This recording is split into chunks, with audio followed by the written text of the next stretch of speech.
अस्सलाम वालेकुम। आप देख रहे हैं राय हदायत टीवी और मैं हूं रजा मकसूद।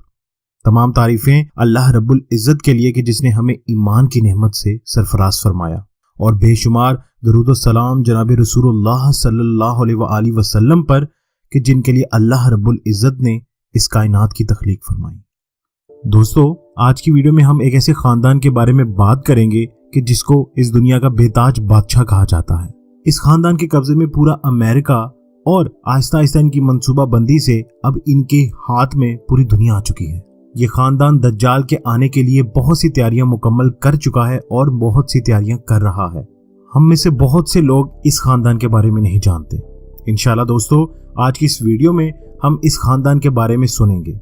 दोस्तों, यहाँ मैं बताता चलूं कि इस वीडियो के दो हिस्से होंगे। पहले हिस्से में हम इस मुतल्लिक जानेंगे कि ये खानदान क्या करता है और किस तरह इसने पूरी दुनिया को अपने कब्जे में कर रखा है, और दूसरी वीडियो में इस खानदान के अफराद के बारे में सुनेंगे कि वो किस तरह छुपकर इस दुनिया को अपने कब्जे में कर रहे हैं। तो दोस्तों, आइए देखते हैं वीडियो।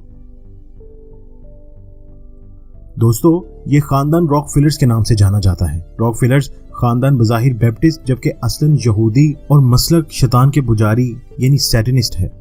दोस्तों, ये खानदान इन 5 कबाला खानदानों में से है जो यहूद के मुताबिक दज्जाल की आमद के वक़्त इसके मुशीर खास होंगे। रॉकफेलर्स हमारी इस मालूमात से भरी दुनिया में होने के बावजूद इंतहाई पुरअसरार और पर्दे के पीछे रहकर इस दुनिया की सियासी, इक्तिसादी, अक्सरी, फलाई और मजहबी दुनिया की डोरें हिला रहे हैं। इनकी जिंदगी का एक हिस्सा वो है जिसको लोग थोड़ा बहुत जानते हैं। ये तजारत, बैंकारी, फलाई, सकाफती तालीम और सेहत और साइंसी तहकीक से मुतल्लिक है।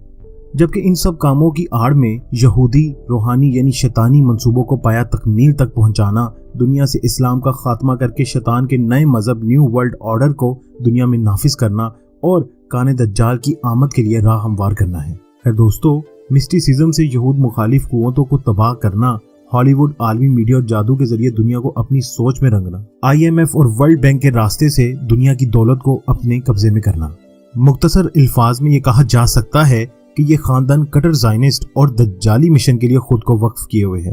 दुनिया के सियासी स्टेज पर जो ड्रामे आप मुख्तलिफ मुल्कों में होते देख रहे हैं, इसके पीछे अमरीकी हुकूमत का हाथ दिखाई देता है। लेकिन रॉकफेलर्स वो नाम है जिनके इशारे पर अमरीका की हुकूमतें बनती और बिगड़ती हैं। दोस्तों, कोई भी सदर इस वक्त तक इज्जत से व्हाइट हाउस में रह सकता है जब तक इनके लिखे ड्रामे में इनकी हदायत के मुताबिक अदाकारी करता रहे। तो फिर ऐसे लोगों के अंजाम से अमरीकी तारीख में कई मिसालें मिलती हैं। इसकी बड़ी वाज़ेह मिसाल साबिक अमरीकी सदर इब्राहिम लिंकन है, जिनका कत्ल 15 अप्रैल 1865 में हुआ, और दूसरी मिसाल सदर जॉन एफ कैनेडी है, जिनका कत्ल 22 नवंबर 1963 में हुआ। जॉन एफ कैनेडी के भाई और इसके बेटे को भी कत्ल कर दिया गया था। दोस्तों, इसका कुछ एहसास साबिक सदर बिल क्लिंटन को भी है कि किस तरह व्हाइट हाउस के मालिकों ने क्लिंटन की रंग रलियां को दुनिया के सामने खोल कर रख दिया था।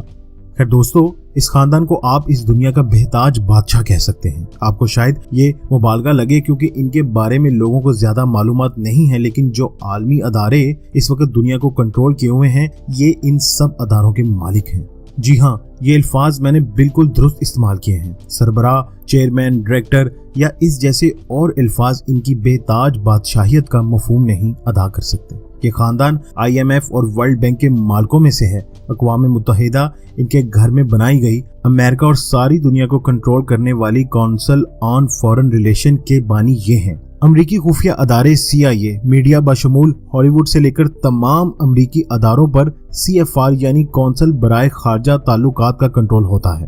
नाम के एतबार से अगरचा खारजा ताल्लुकात से मुतल्लिक है, लेकिन यही वो अदारा है जो तमाम अमेरिका को चलाता है। अमरीकी सदर से लेकर खुफिया अदारों तक में इसके मेंबरान जाते हैं। सदर किसी भी पार्टी का हो, CFR का मेंबर होना जरूरी है। दोस्तों, इसी तरह जदीद टेक्नोलॉजी के मालिक रॉकफेलर्स हैं। जानवर पर तहकीकात, जरासीमी और वबाई अमराज, खुसूसन एड्स फैलाने के तरीके, खानदानी मंसूबा बंदी, नेशनल ज्योग्राफिक, आलमी अदारा सेहत, WHO और खलाई तहकीकाती अदारा नासा वगैरह में रॉकफेलर्स इंतहाई मौसर किरदार अदा करते हैं।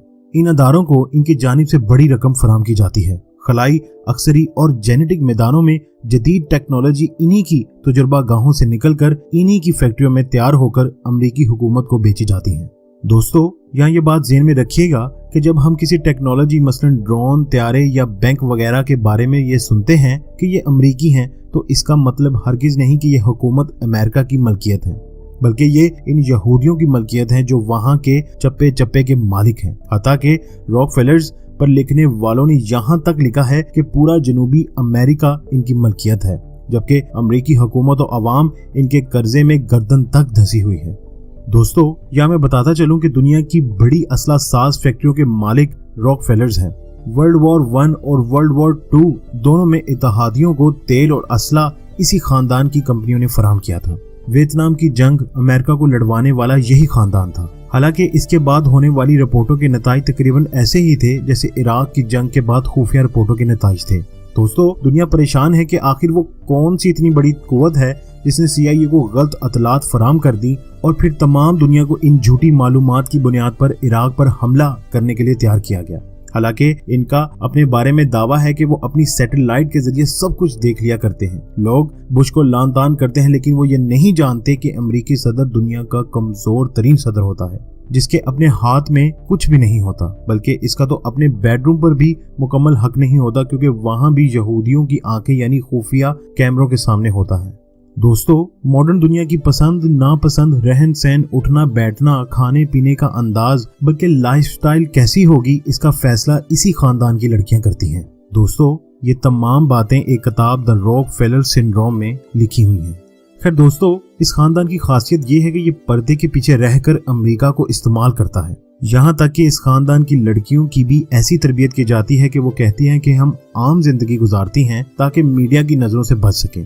دوستو، یہاں میں آپ کو ایک بہت انٹرسٹنگ بات بتاتا چلوں کہ پاکستان کے سابق وزیر اعظم شوکت عزیز 25 سال اس خاندان کے ملازم رہے ہیں۔ دوستو، افغانستان پر امریکی حملہ اور قبضہ، اس تمام آپریشن کی نگرانی اس خاندان کا ایک 22 سالہ نوجوان کر رہا تھا۔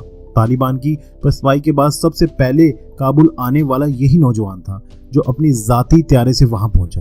اس نے مشرقی زبانوں میں ماسٹر کیا ہوا ہے، لیکن ایک بات یاد رکھیے گا کہ راک فیلرز کا یہ عروج ان کی ذاتی محنت سے زیادہ ان کو ایلومیناٹی، شیطانی فرقے اور فری میسنز کی تمام شاخوں کے تعاون کی وجہ سے حاصل ہوا ہے۔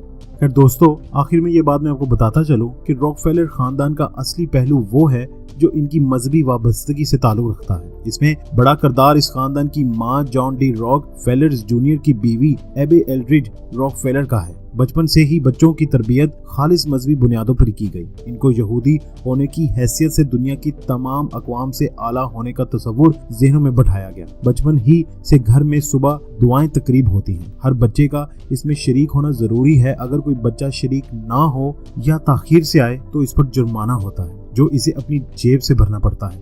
ان بچوں کو اسرائیل کی حفاظت اور وسیع تر اسرائیل کے قیام کی اہمیت بچپن ہی سے سمجھا دی جاتی ہے۔ چنانچہ راک فیلرز فیملی امریکہ میں بہت سی ایسی تنظیموں کو فنڈ فراہم کرتی ہے جو ان کے کانے دجال کی آمد کے حوالے سے عوام میں کام کر رہی ہے۔ شیطان کی پوجا کرنے والی جماعت سیٹنسٹ کے منصوبہ سازوں میں یہ لوگ شامل ہیں۔ راک فیلرز پر لکھنے والے انگریزوں نے زائنسٹ خفیہ تنظیم ایلومیناٹی کے ساتھ ان کے گہرے تعلقات کا بھی ذکر کیا ہے۔ در حقیقت یہ خاندان ان 5 قبائلی خاندانوں سے تعلق رکھتا ہے جو ان کے خیال کے مطابق دجال سے براہ راست رابطے میں رہتے ہوں گے اور اس کے احکامات کے مطابق دنیا کو چلاتے ہوں گے۔